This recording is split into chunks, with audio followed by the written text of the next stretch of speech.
I'm Joyce Eng. Welcome to Gold Derby's Making of Air panel. Today we are joined by production designer François Audouy, sound mixer Willie D. Burton, editor William Goldenberg, and costume designer Charlese Antoinette Jones. Thank you all for being here. Air is such a blast of a movie and an interesting twist on the sports biopic because there is no sports in it except for the high school basketball game in the beginning. And it's a biopic about a shoe, but you don't see the shoe until the end, and you don't even see the person the shoe's named after.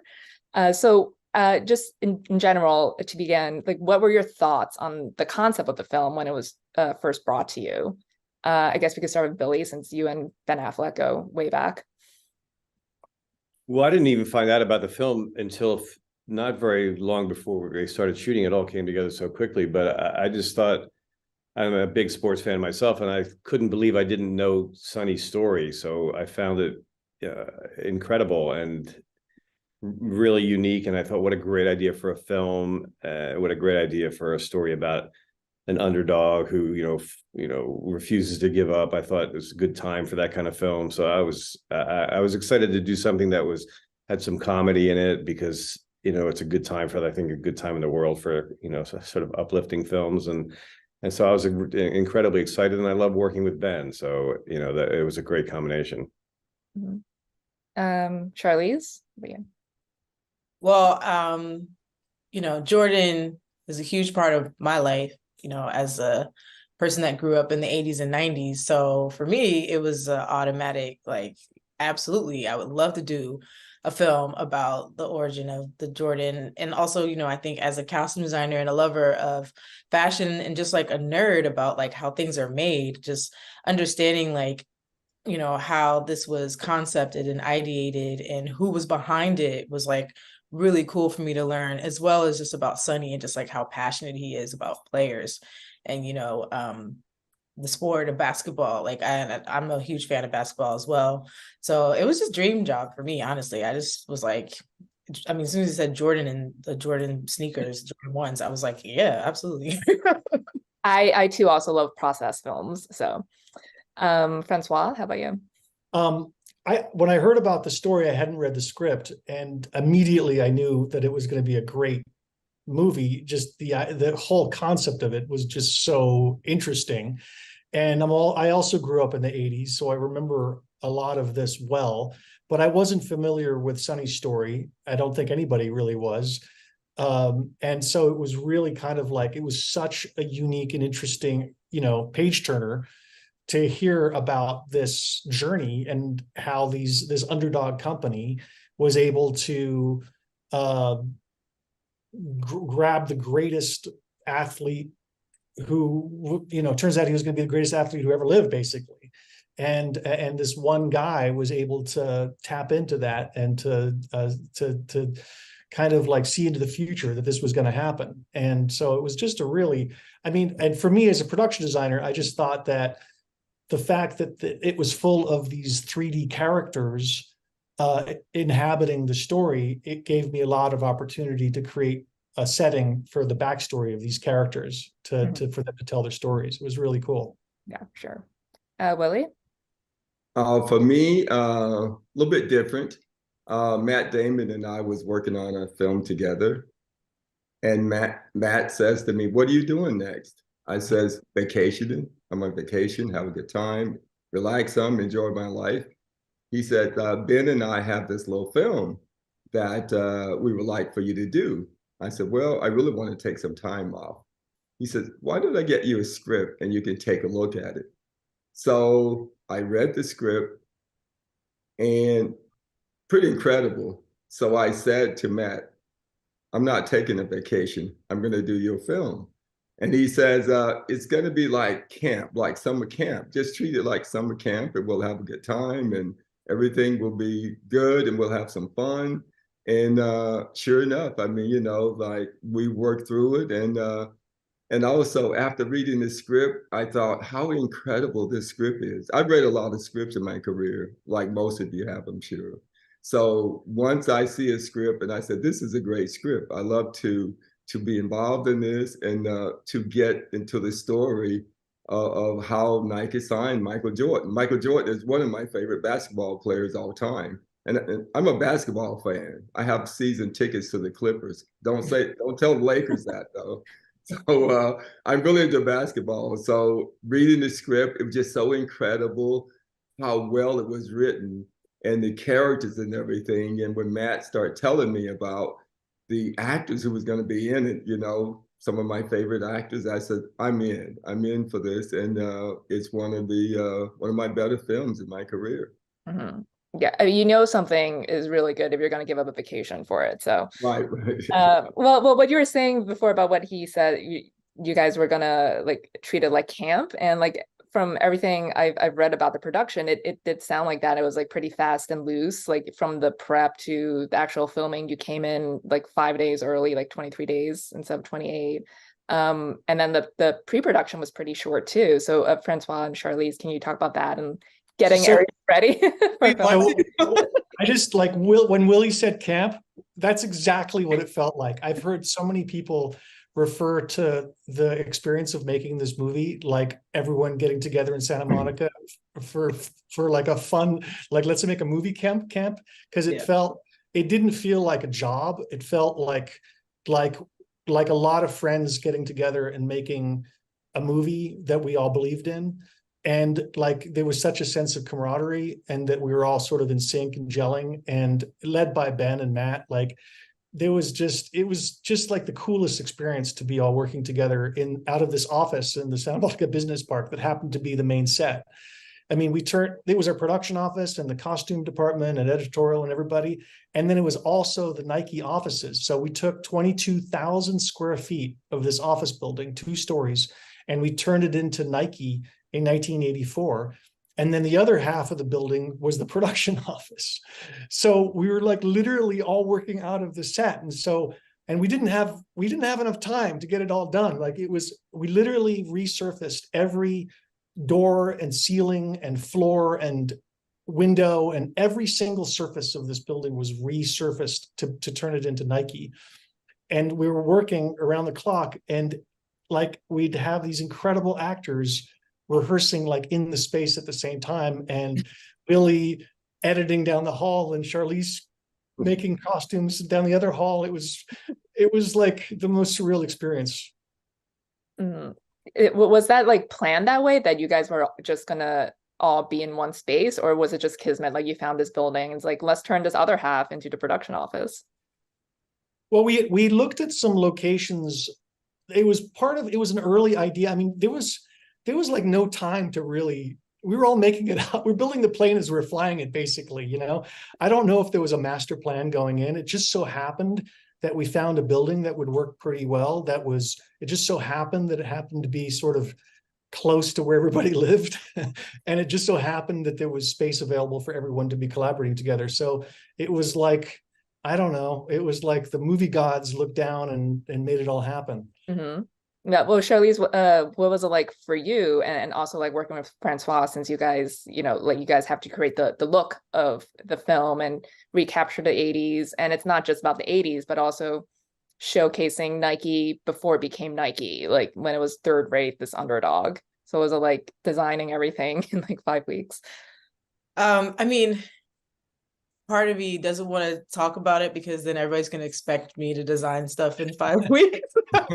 But, you know, I will say I love Francois, and what I love about Francois is I think we're really similar, and like we have to see everything. So like everything's up all over his office. So if I got stuck, you know, in terms of like, well, what colors would fit, you know, in this environment, he wouldn't even be there. I would just be like in his office looking at like his reference photos for the locations and for the sets. And that's so helpful. And I think that's why like everything felt in sync, is because we had all this imagery up all over. So, you know, even, you know, his team would walk into my office when I wasn't there and look at everything. And our fitting rooms had all the research up. So when the actors came in, they knew exactly what the world was supposed to look like and what they will be wearing in this world. And for me, as like a super visual person, that's so important. It helps me to like stay on track. So I think that was a really awesome, you know, part of the collaboration between us, is like, I feel like we work very similarly in that way. And, you know, and I think just if you study and understand the period, like, you know, you kind of get to understand what the color palettes are very fast, because like the time period that we're dealing with, there wasn't a lot of like neons yet. Like those neons were coming in later. So we were working a lot with like earth tones, you know, and in Portland, like earth tones, it's nature-based, it's a nature-based town, outdoorsy. So like earth tones was like the push for me for costumes, and it just worked really, really well with the sets, with the walls, like with all the textures that François put into all the spaces. So I'm just really excited about like how it all came together, because we didn't have a lot of time, you know, but we were just all like really in sync, and it was Yeah. Well, I also noticed there is a severe lack of the color red in both your costumes and the set. And then I think it really lands when you finally see the red in the shoe at the end of the movie. So did you guys discuss that too, not using red? absolutely. Yeah. Yeah. It was very intentional. I mean, I think, Charlese's office was literally right next to our office. And so there was a lot of just, hey, Charlese, are you okay? You doing okay? Hanging in there? Oh, what are you working on? Oh, wow, this looks so good. Then she'd come in and go, oh, what, and see something, a discovery or something new on the wall. And there was a lot of like just walking back and forth. And a lot of the early work effort was in research. We had a full-time researcher who really did a deep dive into these worlds of Nike, but also Adidas and Converse, and you know, like this in the world of the 80s, Las Vegas and the restaurants and all this stuff. And so, and a lot of this stuff is really, really hard to find. Like if you go ahead, try to Google tonight, go Google Nike 1984. There isn't anything out there just on Google. Because it was in third place then. There was like, you got to go deep. So we found, you know, we really had to, we had to go through like the NBC news archives and some really deep diving, you know, real estate records and all kinds of stuff. But it all went up on the wall, and it was all sort of like this cross-pollination of research and ideas and references from wardrobe and costumes that would influence the backgrounds, and a lot of it was also these great characters, you know, Strasser and Vaccaro and these larger than life characters that were part of Nike at the time, like really interesting characters. And so to create like to learn about their backstories, that was also very, very inspiring as well. Mm-hmm. And Billy and Willie, it sounds like you guys were also just working on post while filming was still going on, and like Billy, you were just editing while they were filming. Yeah, oh, sorry, go on. Oh no, so what was that like? Just, you know, having like Ben come in the editing room.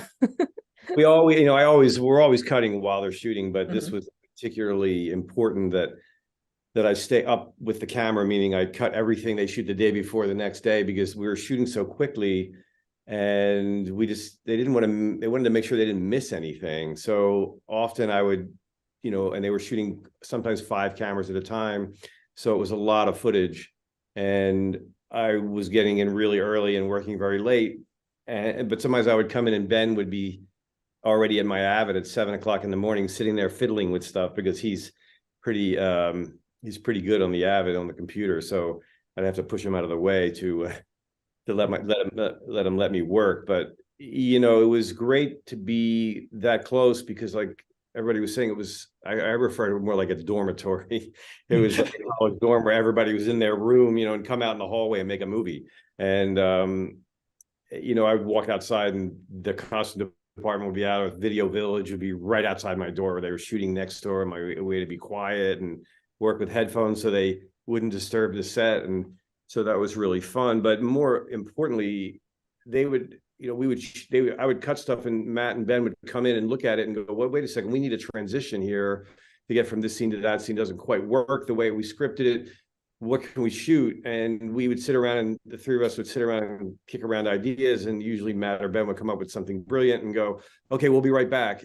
And they would literally run out and shoot it. And, or like the next morning shoot it, or, you know, it was really fun for me to be that involved, and sitting there with Ben and Matt. They were so brilliant, like watching them work stuff out together. you know, imagining them working on Good Will Hunting 20 years ago, or more than 20 years ago, probably.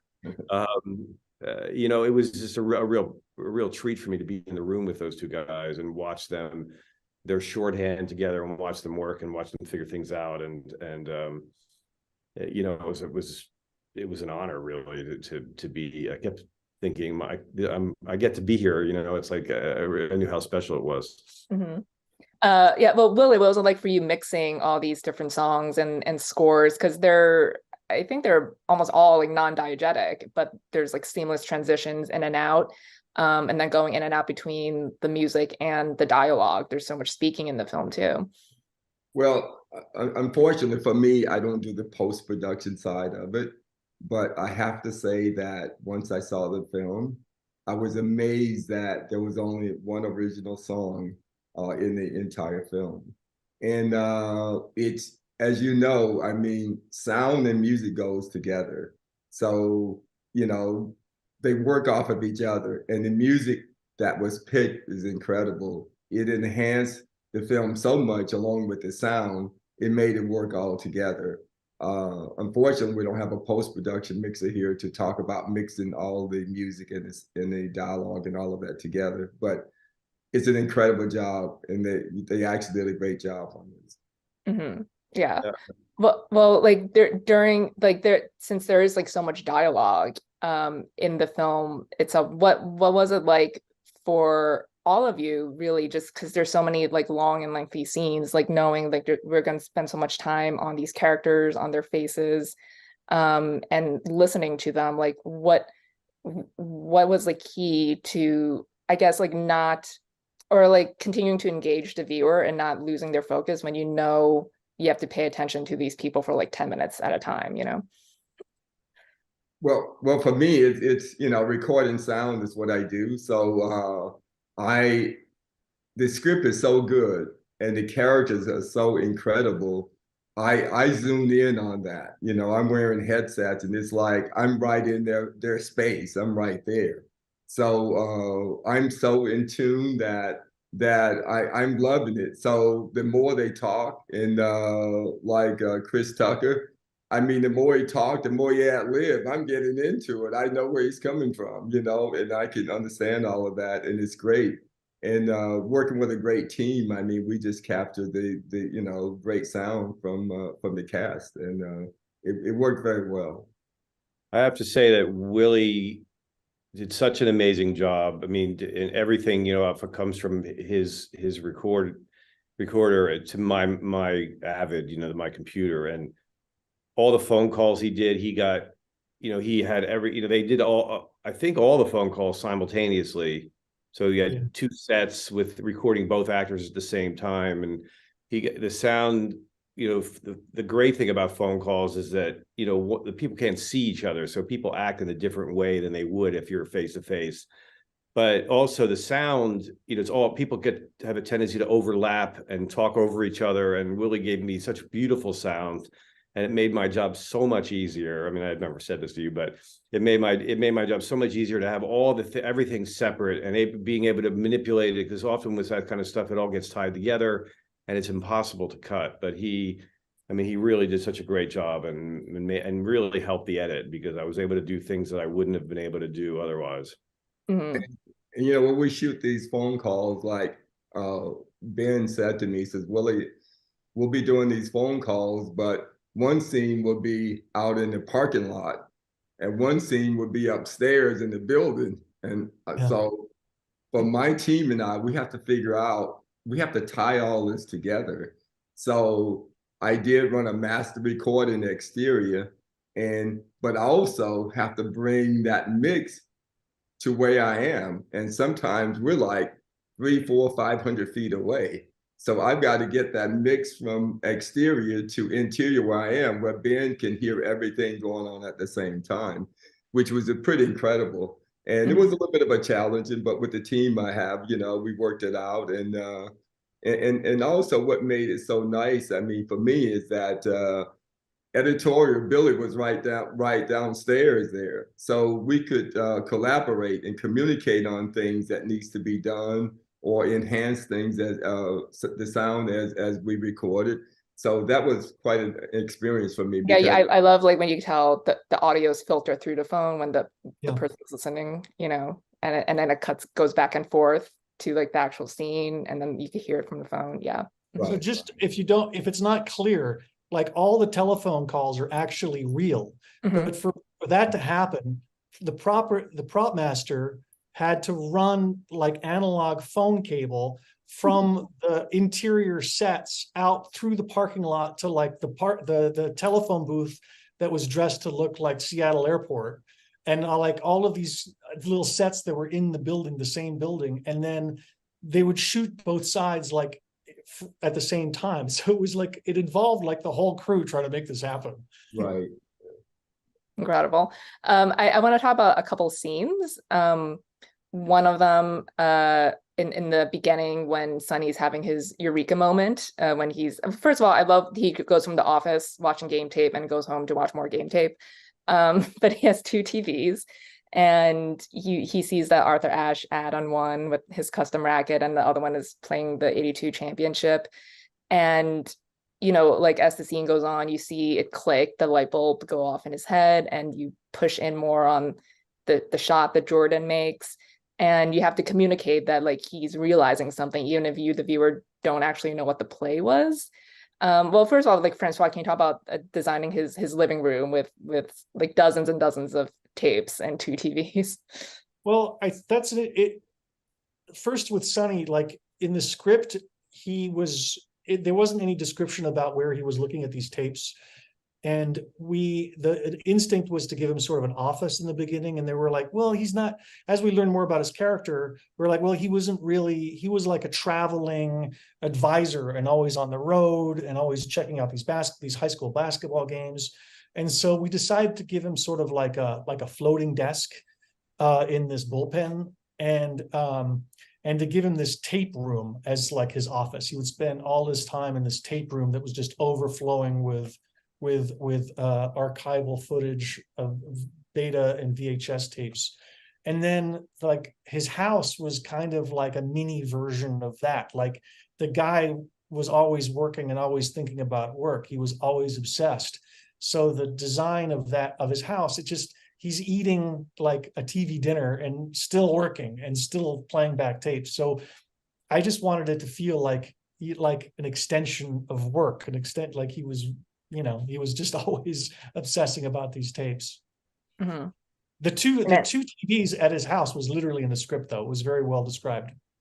He's a total workaholic. He would have like he needs to watch multiple tapes at a time. So, well, Billy, what was it like editing that sequence when he realizes what he needs to do and come up with a shoe just for Michael Jordan? It's funny, when I first got the dailies, I was sort of, I didn't quite understand, for some reason, I didn't quite understand what was happening, or, and then I obviously read the script, but and then I talked to Ben for about 30 seconds, and in the middle of him just describing what it was, I was like, okay, I gotta go, because I cut it really fast, because as soon as he sort of just started describing it, it clicked, and I think I cut that scene in just a couple of hours, really, because first of all, Matt's doing a lot of the heavy lifting in terms of selling the idea that a light bulb's going off. But it was the key was sort of giving enough away, but not giving it away so the next scene it chumps the next scene where he has to show Jason Bateman the real thing, like that, that he saw greatness, and he has to get into more detail about the past was, the play was set up for Jordan and Worthy was a decoy.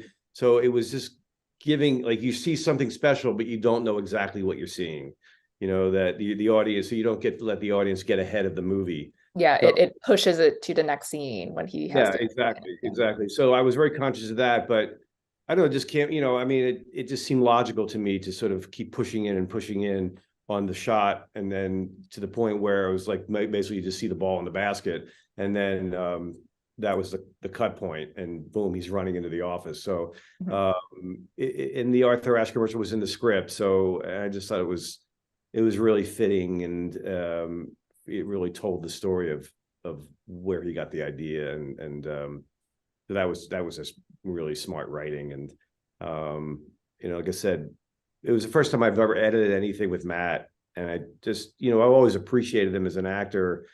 I think he's really underrated, but having now cut his material, you really get to see like what you really get to see inside actors and their process. And he's just such an impressive guy because he makes it look so easy. And he's just sensational. He's always giving me something and giving me something extra to use in the editing room, and he's so effortless at it. It was a real pleasure. Yeah, for sure. Well, Charlese, in that scene, he's just wearing like a gray polo, but the next day he runs in to Rob's office in this like brown velour polo.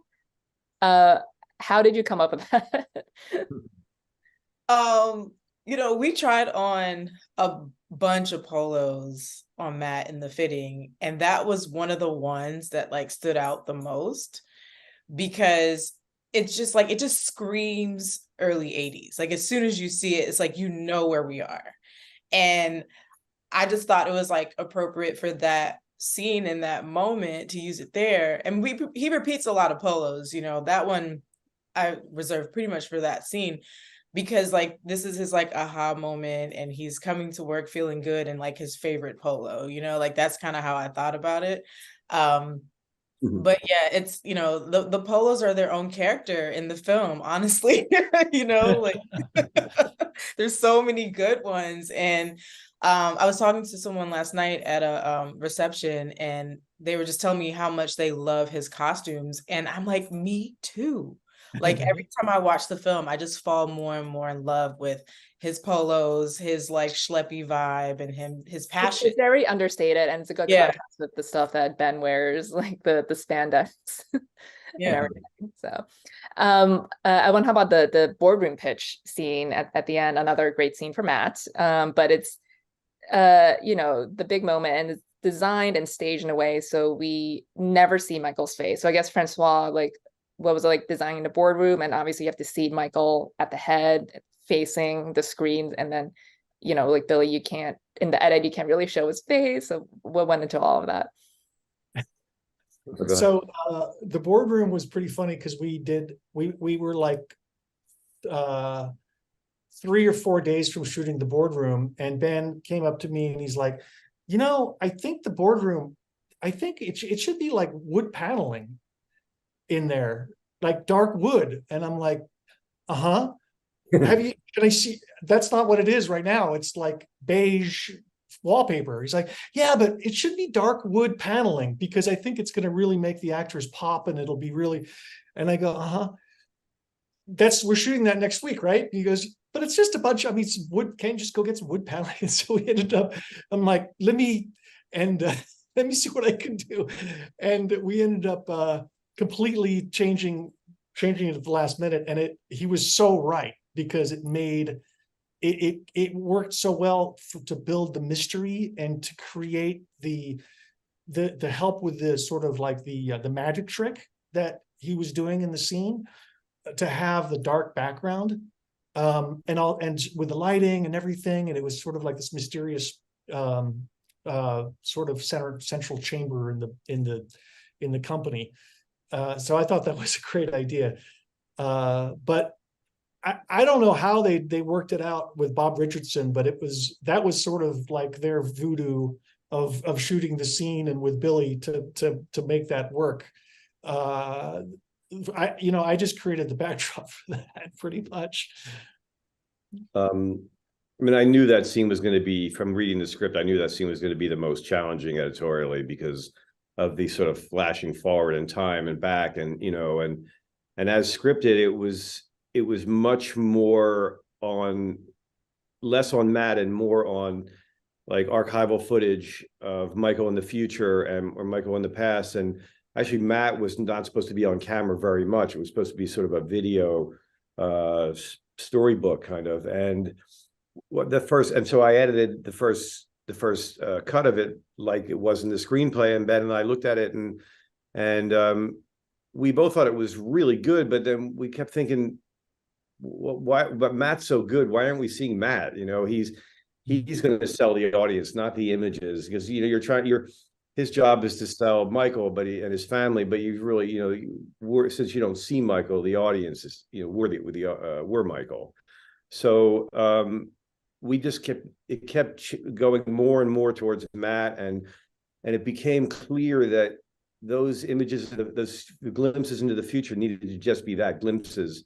It's like snapshots. It's not like snapshots of, because I mean, it sort of just started to become a Michael Jordan highlight film, and that's not what, you can go on YouTube and see that. But this is about trying to tell this particular story. So we kept going more towards Matt and cutting to his parents and then all the nonverbal communication between them, and trying to get as much storytelling as I could out of being behind Michael and seeing his, body language and looking either to the mom or his dad, or the contract they've offered him, or being restless during and they're showing him that highlight video, which I think is going to impress him. And he's sort of, kind of moving around in his seat, looking restless. And so it was really challenging and on a lot of different levels, trying to tell, how does Michael feel about all this when you don't see his face?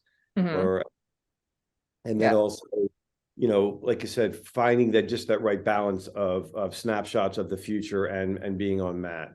So that scene was certainly one that we worked on right up until the end. I mean, and I knew it would be when I read the script, and it didn't disappoint, but it came out really, it really. was great. Yeah. Well, Willie, what was it like recording Matt's monologue there? It was pretty incredible. For me, this type of scene is challenging because as sound, we listen to everything. And so anytime you have a screen or projector, it makes noise. So I'm fighting the noise. I mean, they're running the screen and the actors are talking. So for me, the minute that we don't see the screen, I mean, I'm saying, turn it off, cut the motor off, turn it all off, but we don't get that over the. And it was a real projector from 1984. It was right. It was huge. It weighed a ton. Right. It makes a lot of noise, so I'm fighting that element. And that was a challenge for me. So and I said, Ben, that's noisy. It's too noisy. He said, well, we got to have it. We got to have some of it. I said, okay. The minute we don't see it, let's turn it off. And that's what we did. And that's how we, recorded that scene. But in the final mix, great job. Incredible. Sounds great. Yeah, for sure. Well, Charlese, going back to what François was saying before about Ben wanting wood paneling, it is a great contrast with a lot of the white costuming, like Viola Davis is wearing white, Matt is wearing white. And we see in like the real photo when they visited Nike that they were in white. But I love the contrast with the Jordan's previous meetings with Converse and Adidas, because you could see that like Dolores is dressed more relaxed for Nike than she is for Converse and Adidas. So can you talk about designing the looks for all three of them? Yeah, so that it was kind of like a happy accident in a way, because the Nike meeting, we were recreating from the photo research, particularly of her and Sonny.